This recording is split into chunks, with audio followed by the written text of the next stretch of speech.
in cyberspace. Welcome, everyone, to another episode of LANCESCURV of LANCESCURV.com.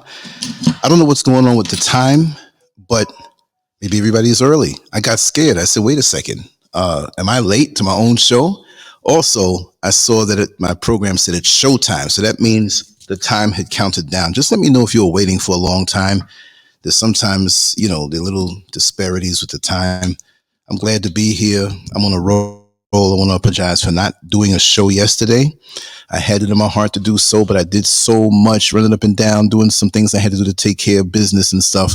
And I set this show up last night, and I was going to do it last night, but I made the mistake of leaning back in my chair and waking up, and it was too late. I just said, oh man, I got to make up. So this is why you see another show scheduled this afternoon also. Well, I say afternoon because it's afternoon for me, but it's morning on the East Coast, 9 a.m.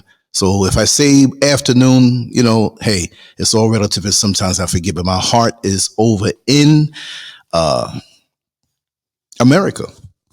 I'm here. My heart is here too, but for my people, not necessarily. And let me just make sure I get a good sound check. Let's get a sound check and let's see how the sound is coming, because there's settings here that I had to actually rush and get back over here. And I think this is it. But let me know if you heard me from the very beginning. I always like to get the feedback on that. But yeah, it's always something. Yeah, we have Indigo King, Reese, and Yvonne on in. And I didn't know yesterday in the morning that I would be doing this show next. I didn't know. I kind of stumbled on it. And I just want everybody to be aware of it. It's nothing like, it's a little different.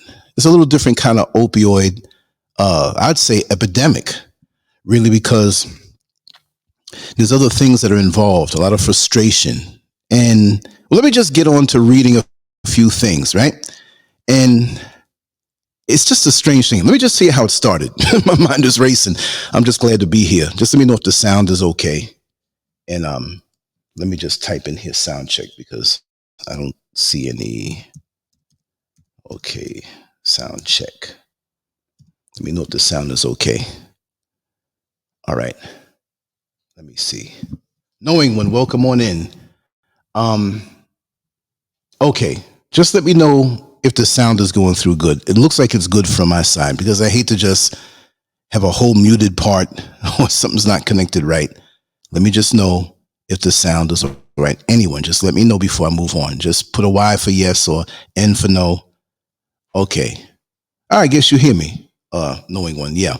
I'm glad you're here. And I'm going to turn away from the chat room, and I'm going to get into a couple of notes that I jotted down, but I want to tell you how this happened. I took a walk up into town yesterday, and I say town, but it's not the city of Accra, okay? Where certain parts can be a little distressed, but there are many parts that are 5-star, many parts that I haven't even shown you all of it yet. It won't be until I'm driving soon. But when I can get to those parts, I'm going to show you some parts. You're like, whoa, wait a second. Is this New York City? Is this Dallas? Is this Chicago? Is this Miami? Is this Los Angeles? There's certain parts out here like that, and you would never know. But when I go up to town, this is really for a lot of the locals, this town. Anybody can come live here because I live here now. But it's a lot of locals, and you'll see a lot of local food. You're not going to see anybody catering to tourists or foreigners, really. So you have to make do, but there are things that I can go up there and get. There's a couple of things that I needed to go up into the town and get.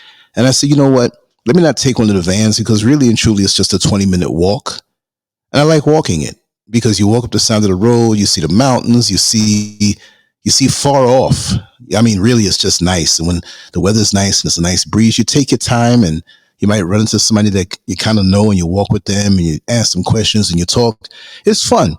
Matter of fact, before the sun goes down, I might do that today, but I have the 2 shows today, but I know I have enough time to do that. And also, in actuality, I brought my camera with me, and I was looking to go on the other side of the mountain where you can see how high we really are. And I found a few spots, but I said, you know what? I'm not going to go down there. It wasn't too high as far as grass and growth was concerned, but I need to wear long pants when I go down there, because little bugs, little things can bite you. Little spiders can bite you, little things you just don't know.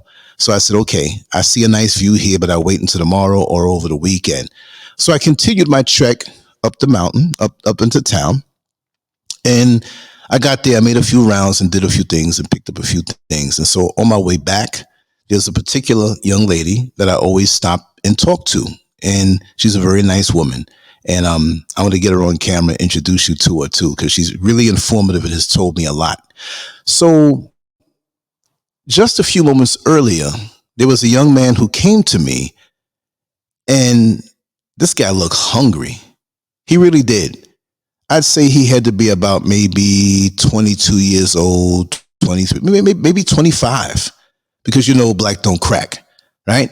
So let me just check this chat room to see. Okay, good. You can hear me. Good. Since I came in here, I see Charles Wilson came on in.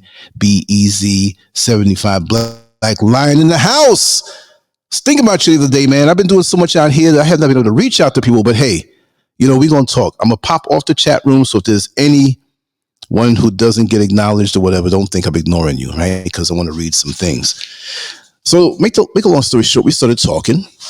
And well, anyway, this guy came up to me. He said, "Oh, brother, please, I'm really doing bad. I'm hungry, man. I really need to get some to eat." And you know, you have the guys who do that, and you know, you could tell that they're not hungry. Their eyes ain't sunken in the back of their head. You know, I mean, you could be hungry and not looking emaciated, right? But your spirit tells you. And this guy, he looked a little drawn in. He looked really drawn in. There's a lean guy. He looked drawn in, and I noticed that. When he said that, I went over to the mobile money station. I wanted to put some money on my mobile money because that's how they pay a lot of things. And I don't want to get into a whole other thing, but I want to make it thorough. Mobile money, what's that? Well, you have people who live in Ghana, sometimes way out. They don't have bank accounts. There's no crime in not having a bank account, but where they live in a village, there is no bank. So how are they going to go all the way down to the nearest bank? You have banks up here now. You have banks right here in this town, right? You do have banks and ATMs and stuff, a little bit far and few between, but they're here. But the customary thing has been for a long time before even some of the banks came up to this side of town, of the world, that you had mobile money. And mobile money is money that you load into a system and it goes through your phone number. I just want to explain that to you. So I still have my bank accounts in America and out here. I still have mobile money, but some things are more advantageous to other situations. Say you go to a local restaurant way up in a town somewhere far away from the main city, and you hand them a card, they're going to laugh at you.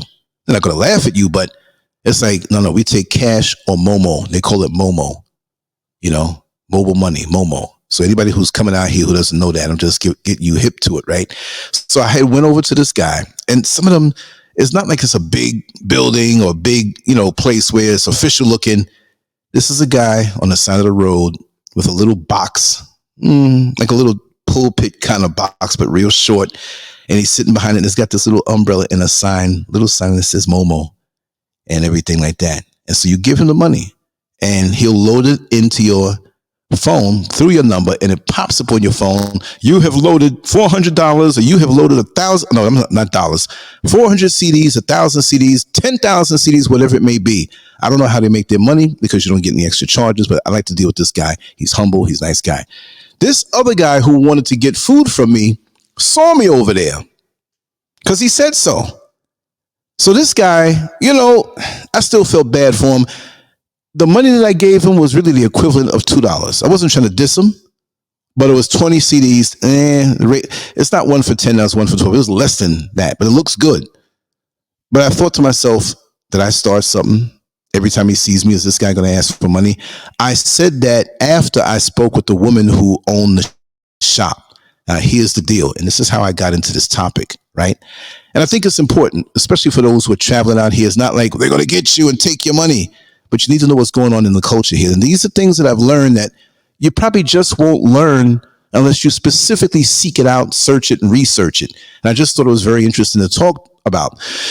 So I'm talking to her. She has a little shop. Probably it's like a shipping container that was cut. You'll see a lot of that. And they have the doors that are put on that are steel and they lock down and everything like that. But even still, they can bust that and get inside. So I would say it's about maybe I can't even say 10 feet by 10 feet. It was like maybe 8 feet wide, like a shipping container, and maybe about 8 to 10 feet deep. And that's all she needed, because she had shelves with different stuff. And it's not like you're grocery shopping. You have sugar, you have soda, you have cookies, it's not really like, it's like a candy store with a little more, because you'll see bread, the typical stuff that you'll see sold, like, oh, let me stop by and get that. Because they're not trying to be a supermarket. They don't have enough space in there. All right. So, and other things, Band-Aids, pencils, pens, whatever.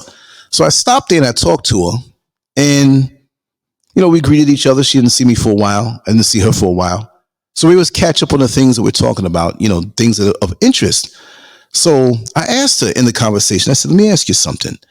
There was a guy back there who asked me for money. I gave it to him. And then afterward, I'm thinking, was this guy on drugs? And I heard that back in the 90s, there was a really bad crack problem, like in Accra especially, right? And she says, yes. She says, yes, it's a big drug problem in Ghana. And I'm like, I didn't see the signs of it. When we're in the United States, in the bigger cities especially, and even in the smaller towns, who, I hate to say the word crackhead, because if there's anybody here who has overcome that, I'm not trying to put you down. I'm just saying it to be, have a little verbal shorthand. But when you see a crackhead, like when they're first on crack, you can't tell. And if they have no support system, you can tell. The support system of a family, a support system of a spouse or somebody who can keep them up, where they get food, they have a place to sleep. They do have a washing machine or facilities to keep themselves up. And they say, hey, give me your clothes, I'll wash them for you, whatever. Now, the main thing on their mind is crack, but they're being kept up and propped up. So when you see them clean, say, they're probably not on anything, until you say, wait a second, last week, I saw them last week, and this week they look 30 pounds lighter, and they're dirty. Must be crack. So I wasn't looking for that up here, because like I said, different conditions look different to different people. This is beautiful, beautiful, beautiful mountains and country and just beautiful. I love it. Right. So I don't see these things because I'm using the template of the bigger cities in America. My radar in that respect did not work, because I don't see people walking around at night. Hey, man, I need some money, man. But there is a drug problem that my radar did not have. And now I'm equipped to see it and understand it. Right. So she said, now if I'm saying it right, Tramadol. And they should put a U after the A and say Tramadol. And if it's a woman using it, they should call her a trauma doll. And that's my imagination running. So she said, yeah. She says, because I asked her, I said, is it a drug issue out here? She said, yes. It's really bad. Now I'm sitting here looking at her like, really? I mean, I know I'm secluded where I live, but I go into town, I look around, I'm thinking I got mad radar, and it is a little bit of, not feeling superior, but I'm from America, I'm from New York. Only in that respect will I feel like I'm street smart. But the street smarts that I had there to detect that did not work. So she says, it's really bad. She says, with the police here in this particular area, we have a program where we have the alarms and different stuff, and the police are right down the block. So if something trips off, they'll come right to you. And I said, well, how far does this program reach? And she says, a town that was far away from me. So I said, oh, okay, all right. I might be interested in that. Although, you have your own things. You have to have your own cameras, your own alarms and stuff like that. But there's a program where you're connected to this thing, whether it's commercial or home, and the police they patrol regular when you're in it. So, okay, that's something that I want to get into in the future. So I said, wait a second. So what made you become part of the program? She says, well, they busted into my shop here and they cleaned everything out. Everything. I said, what? I mean, it's a small shop, but to go in there and do that, it wasn't like, oh, I'm hungry and I just wanted to get something to eat. You know what I mean? And it's not like it was an electronic shop and I noticed then that a lot of the shops around there that did sell electronics or phones, the phones are a big thing out here. These places are locked down a little more than I thought they should be. Like, what are they, like ghouls that come out at night and do these things? You know? So she told me that it's a tramadol problem. I said, I never really heard of that before. What is tramadol? I said, is this something that like people cook up? I'm trying to compare it to what I know of drugs, you know, methamphetamines and crack. Now, I never took drugs, but we all know, we see the documentaries, family members, hearsay in America, in the bigger cities especially, we well know about these drugs. So she says, no, you can get it from the pharmacy. I said, wait a second. The pharmacy selling this? She says, yes, because it's a drug that is over the counter. You can get it illegally in more potent dosages, but it's not something that you take and it's a 5-minute high like what I hear crack is. She said, no. She said, most often what they do, there's 3 ways of doing it where, and I read my little notes and stuff like that, and I'll cover that. But she said, doing it. Oh, let me just say to YouTube, I am not a medical professional. I'm not giving medical advice. I'm only repeating the research that I did on this situation. So don't come to knock this thing down and say, oh yeah, we're going to take your channel, we're going to take this down or whatever. You got to say that. So you got to say some disclaimer. I should have had it in the beginning. I do have a disclaimer, a graphic disclaimer that I have made, and I forgot to attach it to this. So, oh well, they're probably not going to, you know. And anyway, the 2 ways that I remember is getting the tramadol. And if you look at the banner, right, you see over my head, that's what it looks like, except that may be because I had to Google that and get the image and you know, kind of doctor it up and put it right there. But the ones that she showed me, it was a light blue and light gray. Where the yellow is, there was light gray, and where the green is on what you see on the banner, it was like a light blue. But it's the same kind of 2-tone capsule. Now, you know what, those capsules, you can pull them apart, and whatever powder or whatever little, what do they call them? The little tiny little balls, tiny ones. What is it? Pillual, I think it is. It's funny. So you can take that and sprinkle it elsewhere. So what they do, they get some weed, they get some marijuana, and they sprinkle it in the marijuana and smoke it. Now, if you're not into smoking marijuana or don't have any marijuana, they like to get the energy drinks and sprinkle it in there and drink the energy drink. You get a Red Bull. It's a Red Bull. I couldn't even mess with those things. That's even powerful enough. And you put that in there, and what it does, I'll just jump the gun and say it. And we're going to be a little redundant when I read this article because it goes deep in, you know, the thing that I put together. So it gives you a feeling of like a Prozac kind of feeling, and it lasts a while from what she says.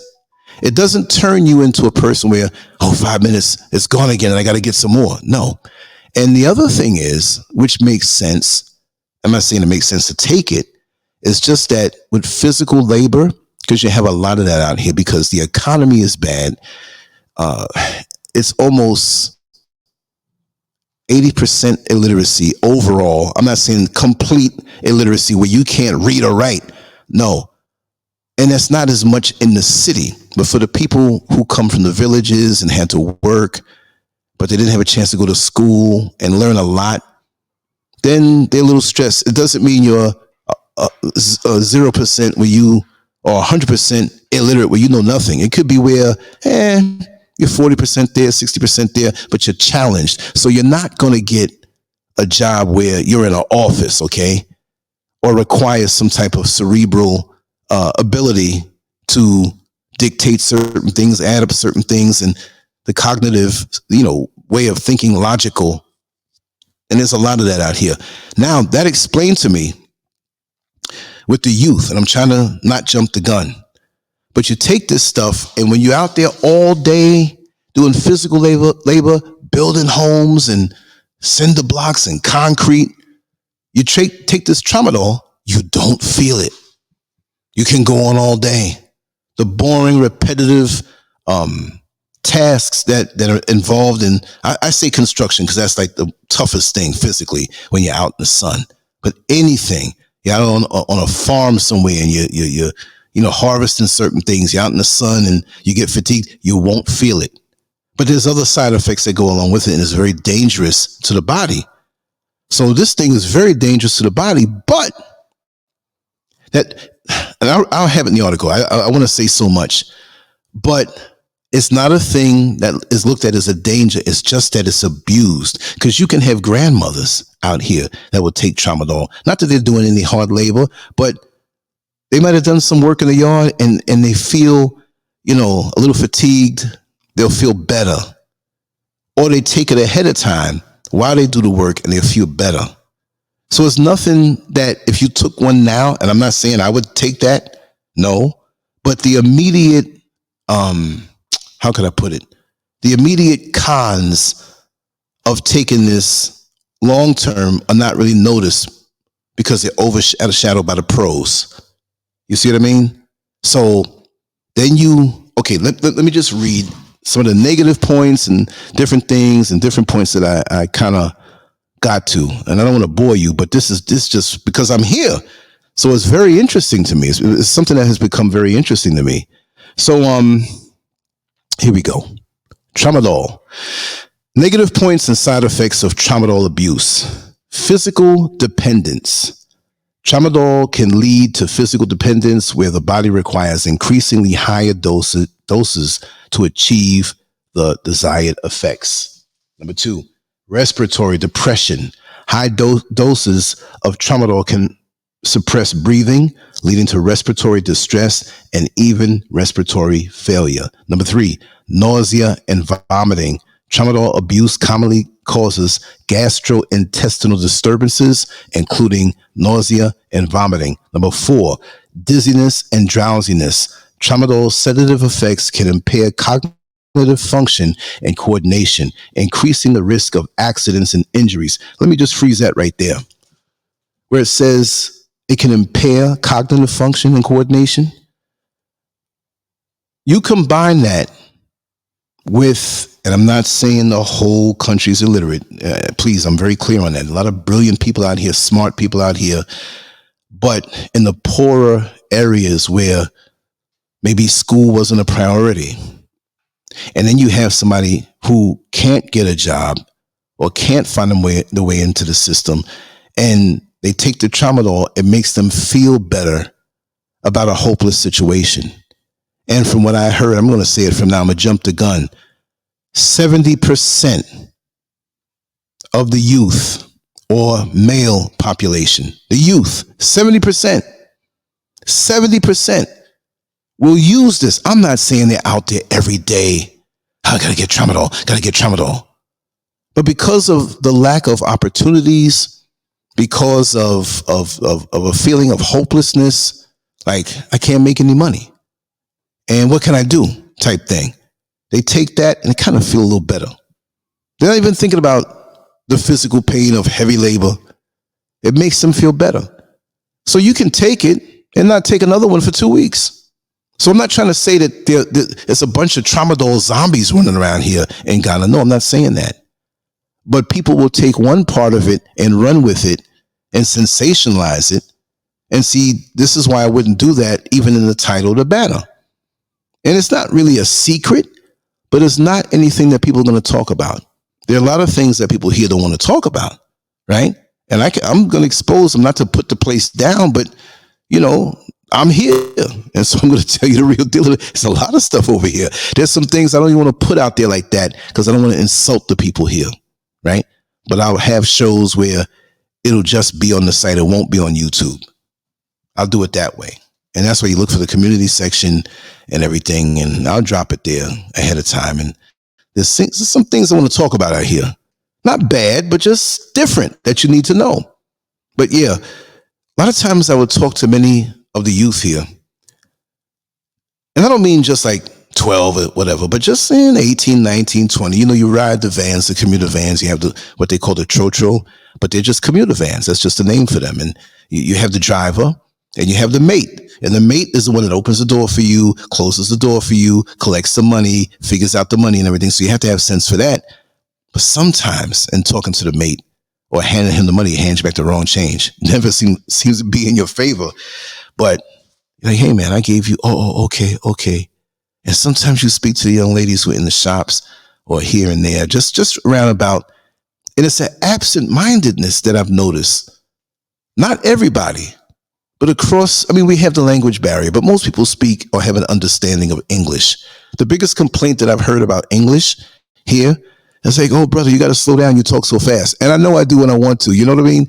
So I've had to kind of slow it down so they can digest the words a little bit, because some people don't have the full grasp of the English language.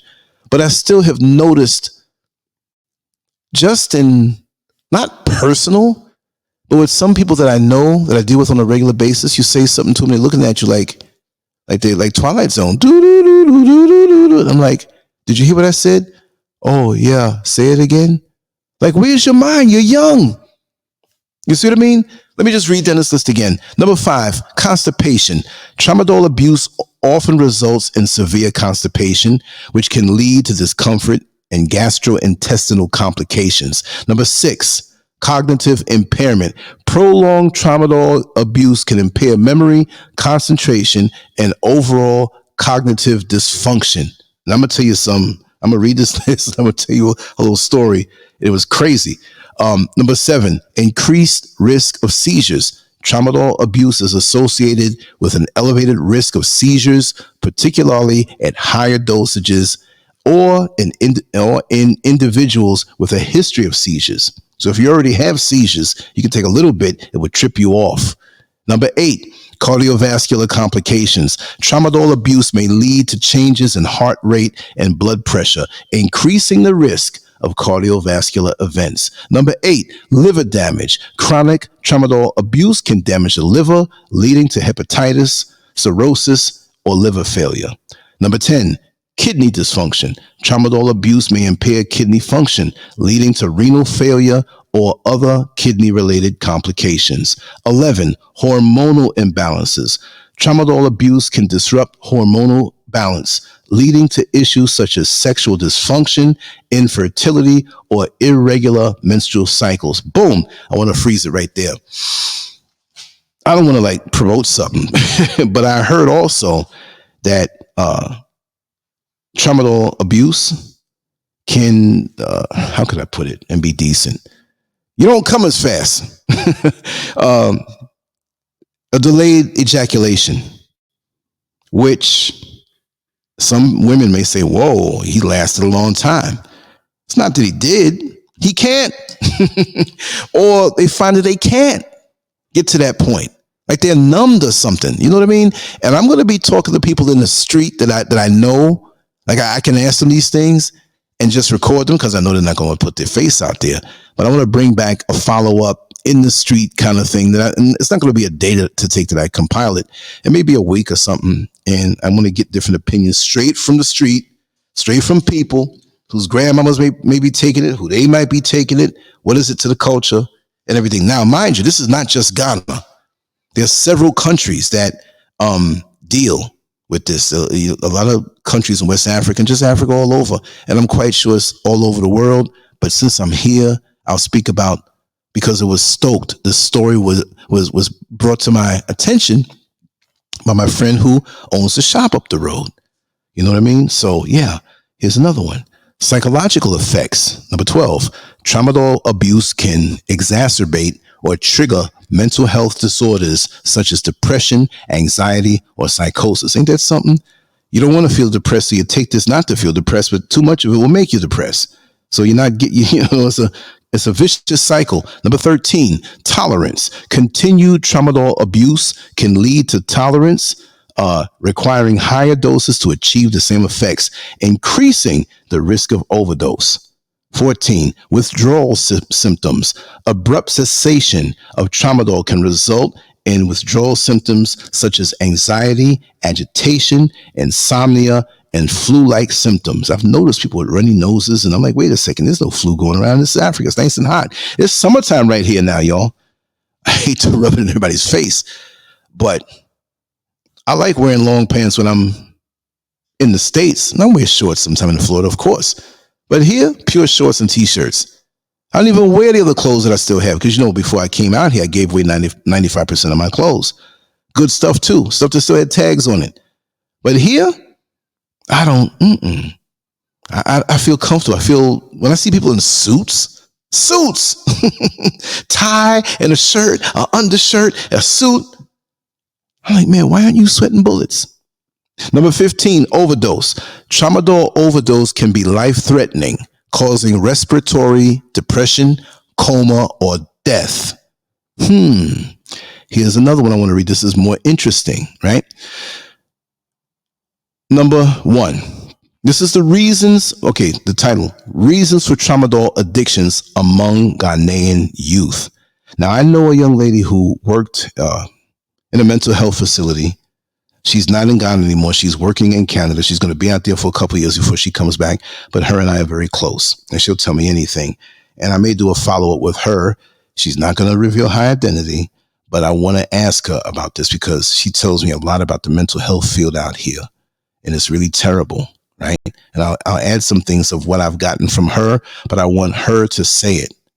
They don't really pay mental health out here any mind. They don't. And from what I'm hearing, there's 3 major facilities here in Ghana, a huge country. One is somewhere up north, and 2 are here in southern Ghana, Accra, the Accra area. One is in Accra, maybe the other one is in Accra too. So do all the other people. And if you don't pay, you don't get treatment. So when you come anywhere to any other country, you have to research those things, right? It may be important to you. It may be where you have a family who had a past history of mental illness. Well, you want to make sure that you live near one of these facilities. Not that it's going to be the best, but I hear they are pretty good and they're pretty caring. But they have to deal with certain situations. And out here, you will see sometimes people walking around that didn't wash for 2 weeks, walking around. It flipped me out because I was standing waiting for one of the vans. And this lady came out of the bushes and she says, excuse me. And I'm looking to see if the van that was coming was mine, but it wasn't. And she's standing next to me. And I turned to her and she was naked. I mean, butt, booty naked, sunlight, everything. And excuse me, do you have 5 CDs? I'm like, they love to ask you for money. I'm like, you'll take the 5. No, I got a 10 here. Take it. Get away from me. No, I'm not knocking anybody, but she definitely had mental health issues. I've seen men out here. And what is it about wanting to get naked when you're losing your mind? I have a theory on that.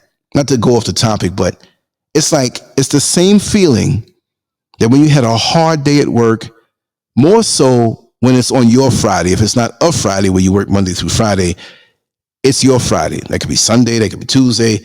But when you know you have 2 days or at least a day after, and you can get away from the mindset of the job. It may not even be the job. It could be the job, the commute, bad news that you had, stuff you had to deal with. You're like, oh, I can't wait to get out of these clothes.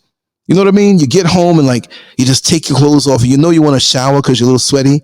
But I'm too tired to shower. I'm taking off my clothes right. Nobody's home. Unless it's your spouse, I'm taking off my clothes right now. And I'm just going to sit here for a while. And you end up sleeping for 6 hours. Funky. It's the same thing when the pressures of life come and hit you and you feel overwhelmed and you're near a breakdown. You have this need to just take your clothes off, except that when you're mentally slipping, that need happens usually when you're in public and you're walking around normal. And I've seen that several times here. I just want to add that part in. But again, the title of this part, Reasons for Tramadol Addiction Among Ghanaian Youth. Number 1 is accessibility. Tramadol is readily available in Ghana through informal channels, making it easily accessible to youth without prescriptions. Okay, I said over the counter, so maybe it is a prescription thing, but it's a lot of it out here. Number 2, economic hardship. High levels of unemployment and poverty drive some Ghanaian youth to seek escape or relief from their from their challenges through drug use, including tramadol. This is very important because the Ghanaian youth, it's like a lot of them have no chance in their mind. They perceive this, and yes, there are not many opportunities. There are not many things they can do for training and skills. And it just, if you've seen any of my videos when I'm on a van and I catch a little glimpse of who the folks walking down the street, it's a lot of them are youth. And it's selling things. Windshield wipers, candy, juice, bread, shirts, whatever they can do. Because you see, that's the difference between the United States and here. I'm not bigging up the United States and saying they're better. No, because wherever you live, you have to be able to extract a life out of it favorable to what's along the lines of what you like. I'm a retired guy. So for the rest of my life, I'll be stabilized by the external. I don't trust it. I still want to stabilize myself even more so.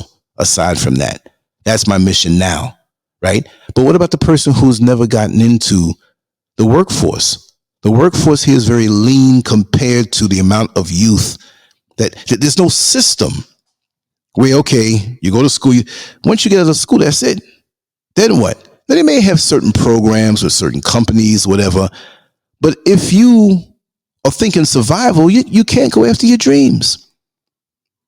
It's just hand to mouth for a lot of people here.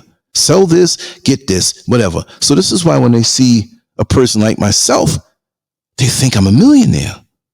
Don't let me walk down the street with a camera in my hand. Oh my, and they watch you. I'm not saying the Tramadol people. I'm just saying everybody's like, you're different. We know you're from the United States and you got this camera in your hand. Yeah, you got some beat up shoes and a t-shirt with a hole in it. You know, I like to be incognito, but you're not fooling us. We know you got money. And people will want to be your friend because in the long haul, you might have a hookup where you can get some money or something from them. I'm not saying they're devious. It's just that this is the landscape here. So I'm not saying all the black people in America, you should still appreciate. No, I'm not saying that because they don't have to deal with racism here. You know what I mean? They don't have to deal with certain things here.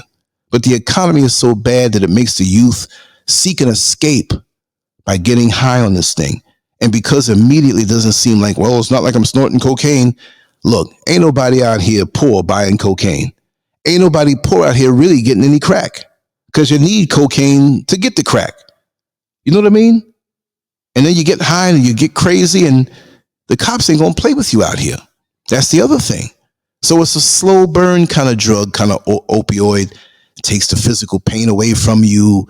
It takes away the feeling of feeling hopeless about your future, because the only way that a lot of the folks here feel or think is that, well, I need to go to America. I need to go to the UK, not knowing that that's not going to be the answer. Because you make more money, you'll spend more money. And we who are from the United States or maybe the UK or whatever, we well know that it may look pretty on social media, but when you get there, it ain't pretty. See, it's like this. It's like a person on a 2-story building threatening to jump off and commit suicide, as opposed to a person on a 80-story building on top threatening to jump off and commit suicide. So I'm not saying it's easy for the youth here, but you can find a place to sleep, push come to shove. And a lot do. They get into the abandoned buildings, not abandoned, but they're under construction. A person from outside of the country maybe send the money down and have somebody kind of rip them off and build, right? And so some people just, when you stop building, they'll come in and see, well, this is a structure. You know, there's no electricity here. There's nothing here. But you know what? I can go into town and hustle my food, come back and have a place to sleep. You get a mosquito net, a piece of cardboard, and you good. I've seen it. You know what I mean? I won't tell that story. They weren't that impoverished where they didn't want to get busy at night. I walked past this one empty. What the hell is that going on? Oh my God. You know what I mean? But then you bring a child into the world in that condition. And that's another thing too. Sex is an escape because it feels good. And that's the way it is in America. A lot of times, hey girl, I ain't got nothing going on. I just got fired off my job.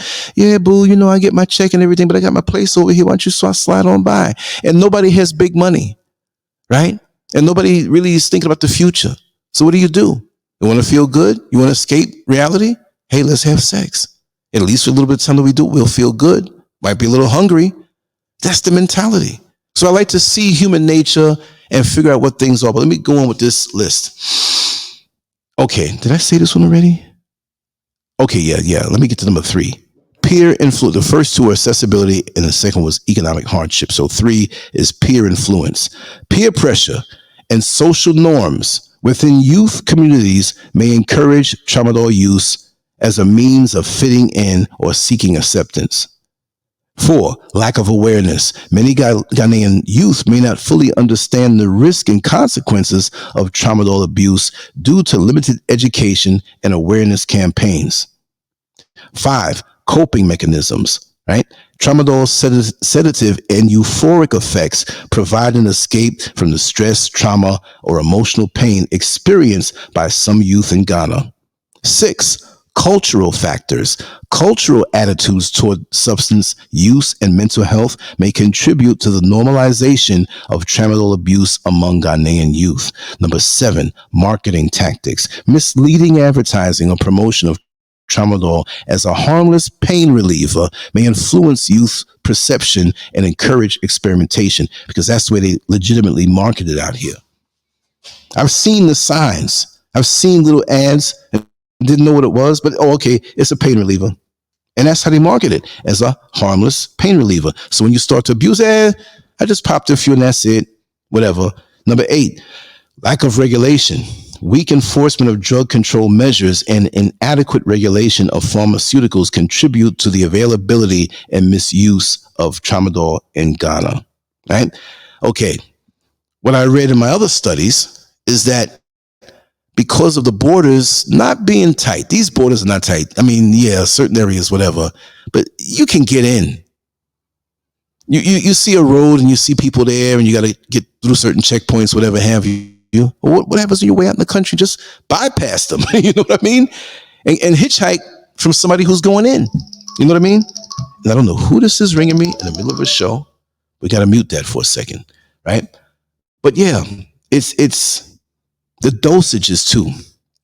They have different dosages from single digits, double digits, triple digits. So from what I've seen, it's like the highest I've seen in my studies was 250 milligrams. Right? 250 milligrams. So that's supposed to be like a humdinger of a dose. And who knows who's taking more of it, right? Who knows if they're taking more of this stuff? You just never know. You know, give me 750, give me this. And now it's toxic to their internal organs and they're aging themselves. They're embalming themselves in a sense while walking around using this stuff. Now I lifted this from a really detailed study, and it was a person being interviewed, and I lifted it as it was. So it's not me. This is not mine. There is a link that I want to add on to the site so you can go and see the full thing. It was a long one. I scrolled down. It looked like I was falling off a building. Everything was just going up, right? But I just put it in on LANCESCURV.com because I'm reading from that. I put everything that I researched and wrote myself, and I put it there, and I'll drop the link. And I always do that when I do a show. Whatever I read from, you can go back later on, LANCESCURV.com, and just look for the same title, and you'll find it. That's why it's good to have a website. Okay, an interviewee, a welder and sprayer, noted that with the drug, when you are working, you feel no pain, and you do not feel weak. You do not feel anything. You just feel okay.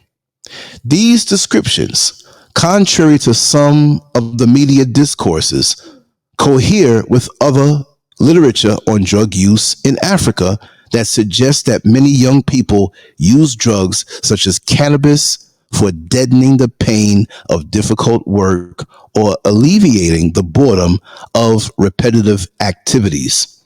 In this sense, one of the main reasons why Ghanaians use tramadol is to reduce physical pain connected to work.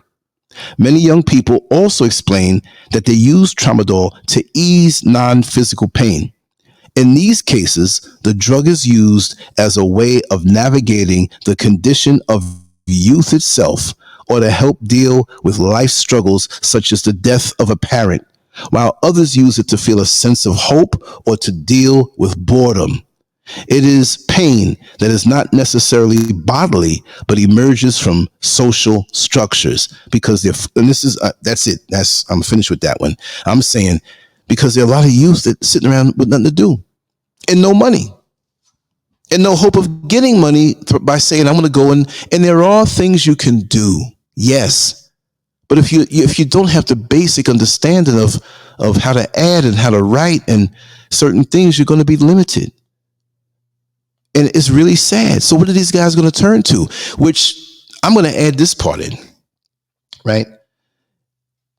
We're open here.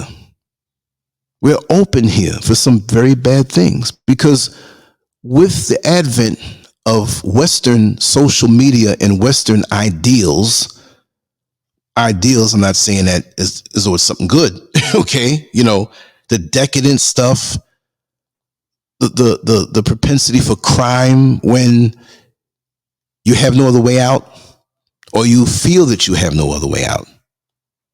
And some of the songs that some of the artists hear, especially the hip hop, and they're saying the words real fast, but the kids pick up on it, talking about crime, not all of them, but it's getting there. And I happen to know someone in the entertainment industry, high up in the industry, high up, but on the fringe of the core of the decision makers. But she knows them and they all know her. Ain't nobody in Hollywood, you know, that doesn't know this individual that I know. Okay? So I get it from the horse's mouth, but I cannot say it in super detail. I got to kind of, you know, because she'll observe this. You don't know how people can check IP address. Oh, you're listening to LANCESCURV, and I know you're the one who told that, so you're out. But the Western, well, we know it's Western Hollywood. Hollywood, I'll say this much, and I don't think she have a problem with me saying this, but Hollywood has taken interest in, how could I say it? Okay, I just had a text coming on my computer. Hollywood has taken an interest in West Africa. More so Nigeria.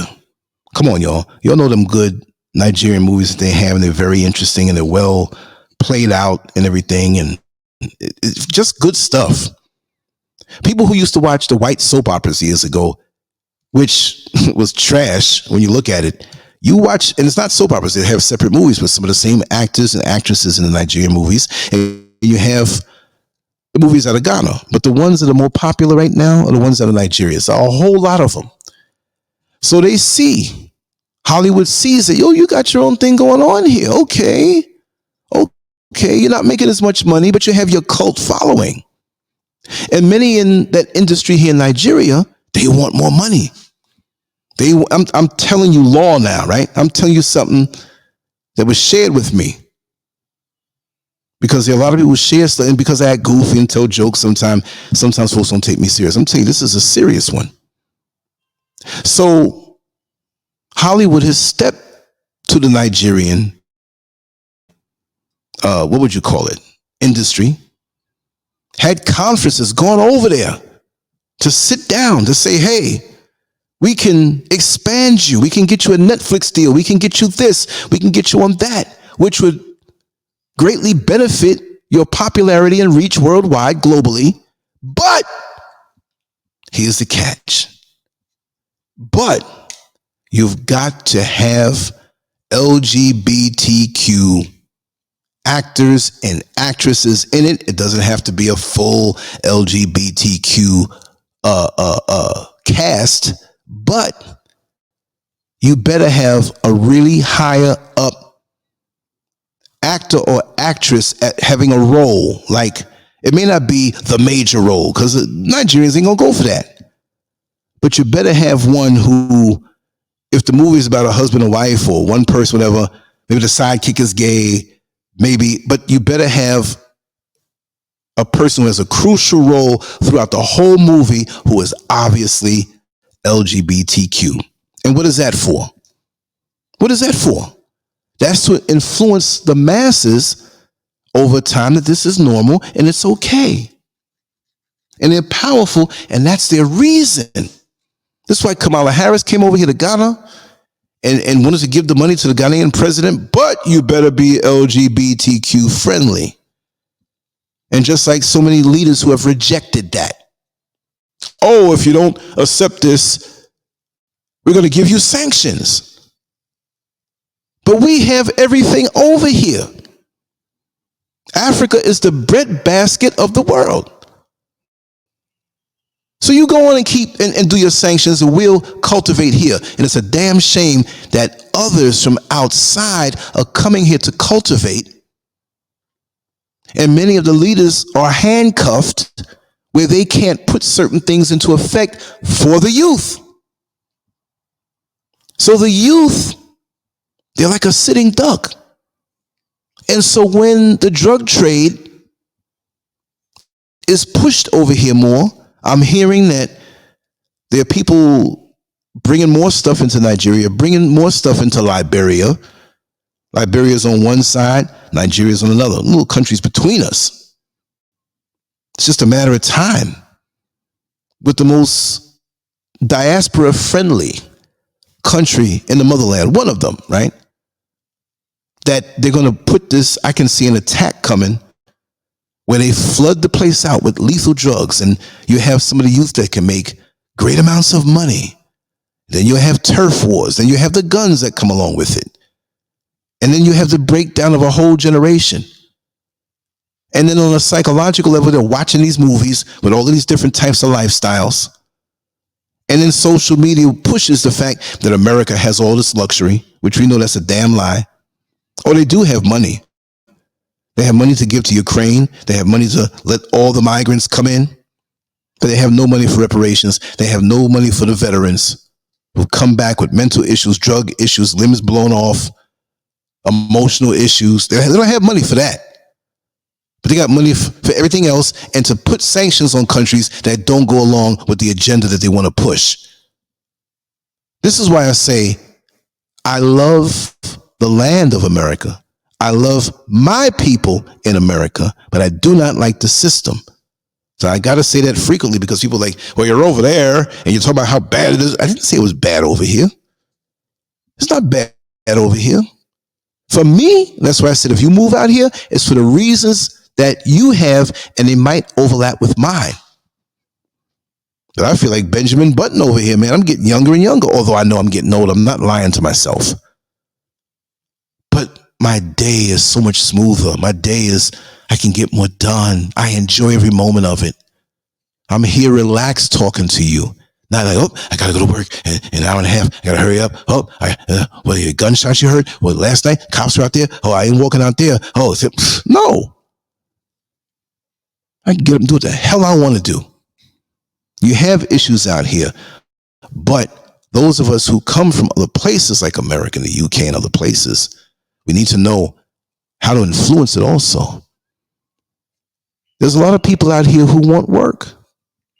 If you have a really good business idea, it's here to cultivate, because Africa is the future. They just don't want Africans who are here and Africans in the diaspora to come over here and capitalize. So don't take this article and don't take this show as a means of me trying to discourage you from coming here. No, it is not like America with the methamphetamine, the crack, and this. Some of these guys may try to rob and steal a little bit, but it ain't like that. These people who are coming here, the Chinese, Lebanese, Turkish folks, coming here and doing good business. But it's just something about, and I will say it, us as a people globally, but the American African mind, the majority is screwed up. Brilliant people, lots of talent, can do things, but they come and lots of times they don't want to build with anyone else. The jealousy comes in. Look, find you somebody you can build with, whether it's 2 or 3 people, one person, or just your damn self. I don't mean to say damn, right? But for effect, and build. And even if you don't come here to live, get some land, get some people working on it. You have unemployed people who are in the States, brothers who are down and out, right? And you come into a little bit of money, say, hey, I got a plan here, man. We need to get some land out there, build some small structures.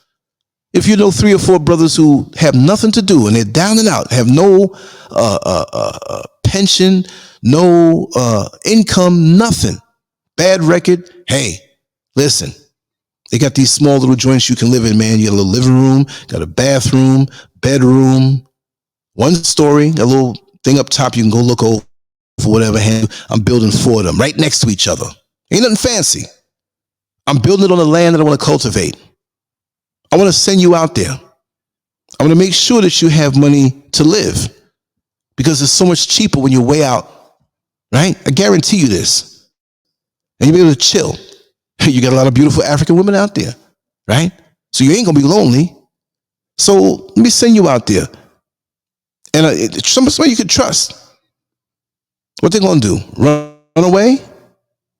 So we need to be able to think beyond the traditional way of doing things, but it's not going to be easy and it's far and few between. There's some other parts of this that I want to read. It goes a little longer. This other part came from an actual study, but I think it's important that I read it off to make it part of this show. I got another show coming in an hour. So that's going to be good too. I wanted to make up for yesterday and I'm feeling good. I did a whole lot yesterday, y'all. I'm going to do a whole lot later on. And heck, after that other show, I may come back later on the night with a 3rd show. I don't know. Or some kind of recording. But I have to be on it, as well as the other things that I'm doing. This is another part of an article that I lifted.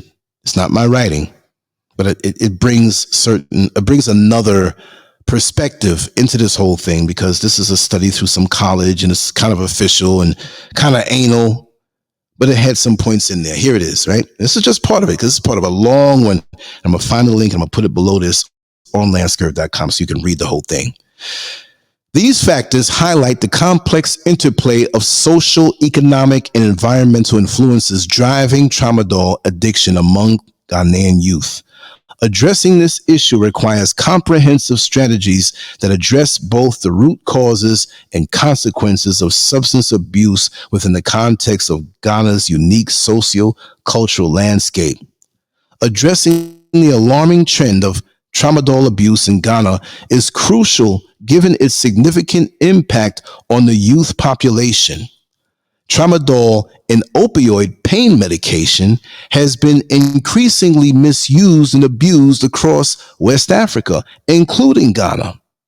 Reports indicate a concerning surge in its consumption, particularly among young people, over the past several years, raising serious public health concerns. Tramadol abuse in Ghana is not an isolated issue, but is part of a larger global opioid crisis. The availability of tramadol, combined with socioeconomic factors, has contributed to its widespread misuse. Tramadol is often easily accessible in Ghana through various channels, including illegal street markets and informal vendors, making it convenient for young people to obtain without a prescription. Additionally, the relatively low cost of tramadol compared to other drugs further exacerbates its abuse. One significant aspect that requires attention is the structural explanations behind tramadol use by youth in Ghana. While individual factors such as peer pressure and curiosity may play a role, it's essential to delve deeper into the societal and economic factors driving this phenomenon. High levels of unemployment and economic hardship push many young Ghanaians towards substance abuse as a coping mechanism. Tramadol, with its sedative and euphoric effects, becomes an appealing escape from the harsh realities of daily life for some individuals. Moreover, inadequate regulation and oversight contribute to the proliferation of tramadol abuse. Weak enforcement of drug control measures and limited access to addiction treatment and rehabilitation services further compound the problem. The lack of awareness and education about the risk associated with tramadol misuse also perpetuates its rampant use among Ghanaian youth. Almost done, y'all. Efforts to combat tramadol abuse in Ghana must adopt a multifaceted approach. This includes enhancing drug regulation and enforcement measures to curb illicit trafficking and distribution. Additionally, there is a pressing need for comprehensive public health campaigns aimed at raising awareness about the dangers of tramadol abuse and promoting healthier coping mechanisms for stress and pain management. Investing in youth development programs, vocational training, and mental health support services can also address the underlying socioeconomic factors driving substance abuse. Collaboration between government agencies, healthcare professionals, community organizations, and international partners is essential to tackle the complex issue of tramadol abuse effectively. By addressing the structural determinants and implementing targeted interventions, Ghana can mitigate the adverse effects of tramadol misuse and safeguard the well-being of its youth population. And so earlier when it said investing in youth development programs, vocational training, mental health support services, the government ain't doing what they're supposed to do. It's not all government, but they're not setting up what they need to set up. I could see it. But journalists and people who have sizable followings really can't say too much about these things and point it back to the government, because they will come knocking at your door. Somebody's ringing your bell. And you don't want to let them in. Lots of times, if you're effective, they'll come take you. Wait a second, I ain't see SCURV do a live show in like 9 or 10 days, man. I ain't see him do nothing. What's up? You know? And let me just look at this chat room. I've been reading off a lot of stuff and acknowledge some of the people who are here. Wow. Chat room is popping. Chat room popping. What more can I say? Top billing. We have S&S, Indigo King, knowing one. I acknowledge you already. Knowing one. Jeff Spark in the house representing Queens. Much love.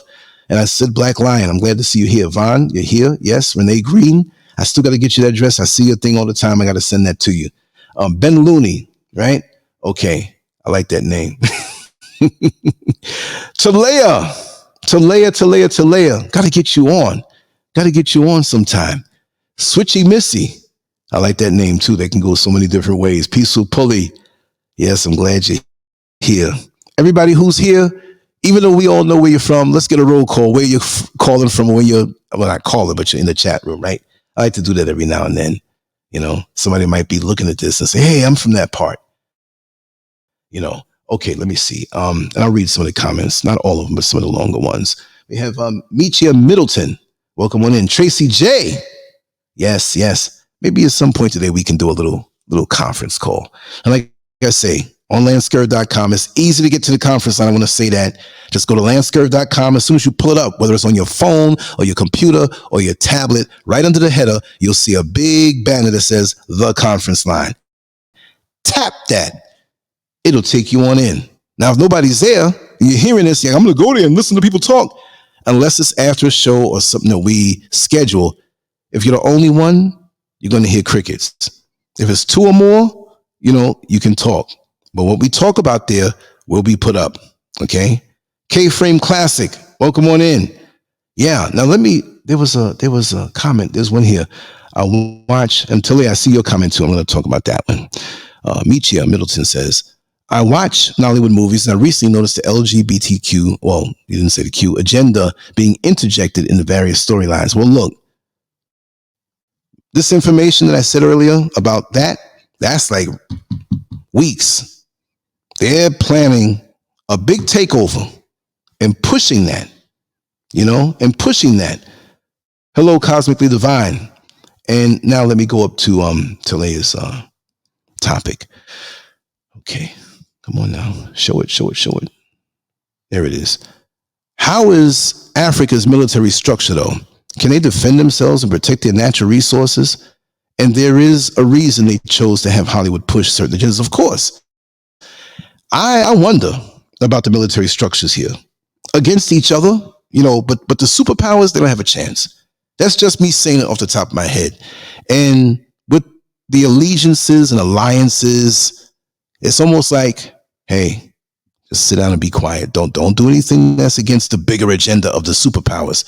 That's my overall answer. They do have military, but they can deal with domestic stuff and they can deal with with each other. But it's not like we have nukes over here to really put some fear in it. And why would you want to nuke it? And that's one of the things that I was saying, that no so-called superpower would want to nuke anywhere over here because we got so much resources. You see what I mean? The resources over here is what they want. And it's under the feet of the people here. And they're being drugged and being influenced with the whole lifestyle stuff and wanting to leave. And on a subconscious level, they've been manipulated because they don't tell you in school, but they pretty much infer that the promised land, which is not here, America or the UK is the promised land without saying it. And so you come up and you hear your parents, you ask most of the people here, and maybe I can set up my tripod somewhere publicly and just ask the question to show you. But I hate to do that by myself. I might have a partner come with me, whatever, you know what I mean? And go out somewhere near the mall and say, listen, how do you feel about America? And would you go if you had the chance? Watch the responses. Oh, I would love to go to America. Oh, yeah, like you hit the lottery or something. Again, there's some of us who are there making it. I'm not complaining. I am who I am because of my upbringing. I don't regret that. There's some things you regret that you went through, but all in all, I wouldn't be who I am today if I didn't have the experiences, the influences, and really because of my parents, right? So I'm not going to demonize the place, but that's not the ultimate because we've been lied to over there. Exactly, Tracy J. Buy property in Africa, even if you don't plan on moving there. But it can be your personal underground railroad. You get property in certain places, dirt cheap. Fertile land. It just has to be cultivated. We have people who are other people, the others, who may be privileged. Oh, I'm going to my summer home in Italy. I'm going to this. Well, you can build a small structure that's dope. It doesn't have to be 3 and 4 stories like a mansion. No, it doesn't. Right? And you can have someone live there of a local or whatever to keep it up or have access, one person or whatever, to make sure. You have to build a wall around it. Or you may have some people coming to, whatever. And then you can use this for a group of you. Whether it's a group off of a job, a group of people that you know, an inner circle that you grew up with, your own inner circle, might be 8, 9, 10 of y'all. I always say this: buy the land, and it's almost like a timeshare. Build it up. Maybe have some quarters for someone from the local, because you need that, the language barriers, and to show that, well, somebody's living there. You got to monitor that too. And then you can say, hey, from you want to go out in March? Okay, you go out for the whole month of March, or you want to go 2 weeks in March and maybe 1 in December, work it out between, but you can come here and guess what? You all put your money and you have to pay for nothing except your ticket and your food. And if it's land where you can grow stuff, you can get stuff on it. I mean, and if you had to, you build more structure. You talk to the other people in that group, say, listen, I want to build a separate structure over here on this side, facing the outside where I can just come right on it, depending on the size of the land. If that Armageddon stuff starts really happening, you know what I mean? Like when stuff gets hot, you're going to be like, yo, I need to get out of here now. I'd rather live somewhere else with less than be over here holding on to the promise of this pension, holding on to the promise of this income that I have somewhere paid for. It's somewhere else. Maybe I can use the internet to make money or do something, whatever, but I'd rather be alive. Too many of us are going to wait till it's too late. I'm not saying you have to go. All I'm saying is have an option. Doesn't have to be Ghana. Kenya's dope. Tanzania's dope. They have their issues, as everywhere does, but pretty much it's the same. But remember, Africa's being split up in so many different ways. In the northern part, you have a lot of the Arabs, right? Still a lot of black people up there, but they're kind of race washing up there too. You have South Africa, where there's a majority of black people, but the white people control it. South Africa is, to me, I'll say it this way. South Africa is the America of Africa. Everything you want from America, you'll get it there. Like even the things that I've had to repair, like with certain companies, like I love certain brands of microphones and certain brands of electronic equipment and stuff like that to do what I do on the highest levels, because I don't always use everything. You probably noticed that on some of the shows I've done, the audio might not have been as super clear because I might have been in the street and doing something through my phone. But I'm home, I'm going to make sure the audio is good because I have my stuff here, right? But there have been times where they say, okay, your stuff is still under warranty. You could send it, to the nearest whatever. Now in Ghana, like say for the company called Rode, I get a lot of their products, right? And I register them when I get them. And I was like, okay, I'm going to send this back to the United States. Why are you sending to the United States? South Africa is closer. I'm like, I keep forgetting that. You know what I mean? So there's a lot of things there that I can't walk to South Africa, but it's a lot closer than America, right? And it's that way. 54 different countries. So it's not really one Africa. It's different countries, different regimes, different governments, different policies, different things. So when you think about Africa, don't just say Africa, because Africa is not like one. It's not monolithic. A lot of the practices, customs may overlap, but there's stark differences no matter what. So this is something that I've learned and I'm getting better with it, but that's what it is. I'm going to wrap this down because I'm going to come back in 50 minutes with another show.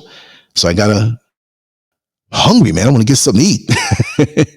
And I'm coming right back, and there's some questions here or statements that I want to address, but I'll address it in the comments section of LANCESCURV.com. And again, please find yourself at LANCESCURV.com so we can have those discussions there, because YouTube is removing okay, this phone again.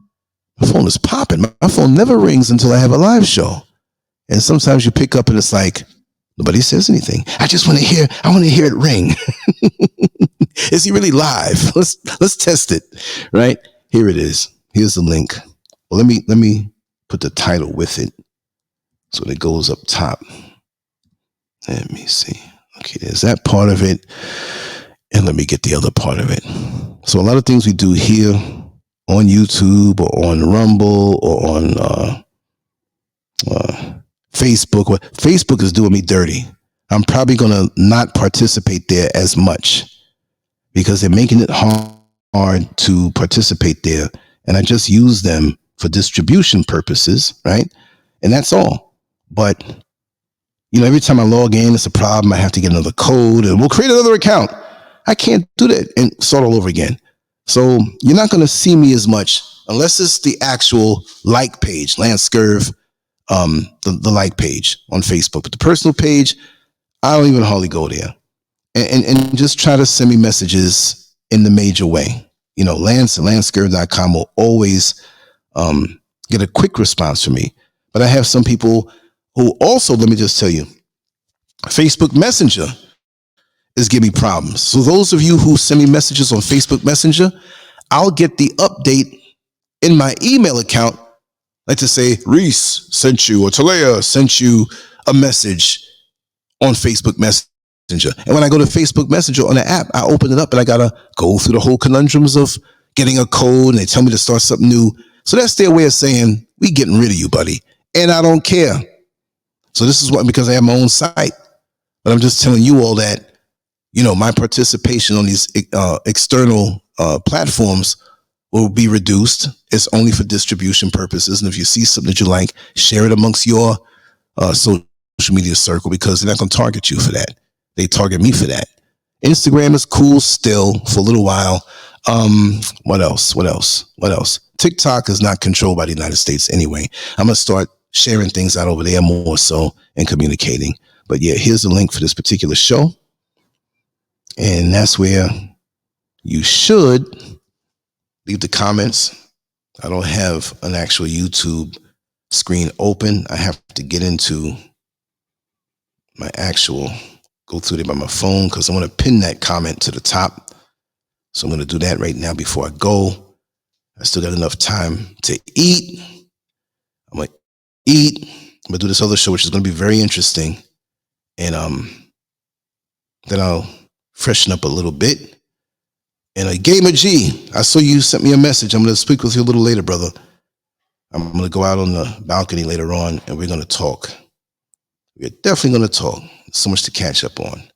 Okay, I pinned this message to the top. And I'll always do that with the corresponding LANCESCURV post. And I'll go in. You can talk to me there in the comments section, way below on the bottom.